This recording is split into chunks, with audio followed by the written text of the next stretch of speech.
But watch very closly, man. This is the beginning of a sci-fi movie. As you can see right here, this is an asteroid. It's just crash landed, and while we haven't seen it crash land, we just think it's a normal rock that looks at the place. As soon as I touch it, the world's over. I don't know. I gotta research a peacock. It's like a peacock, like. Bro, what is it? I don't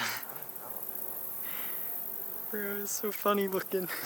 It looks like kind of it's looking at us now. Look at him go. Dude, he's just going. Like, where are you going? Where's he going? What? You just like slowly picking up your face. Now there's two of them.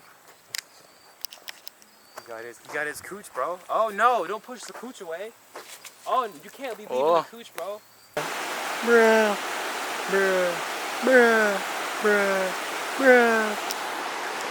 Bruh, bruh, bruh, bruh, bruh, bruh, bruh, bruh, bruh, bruh, bruh.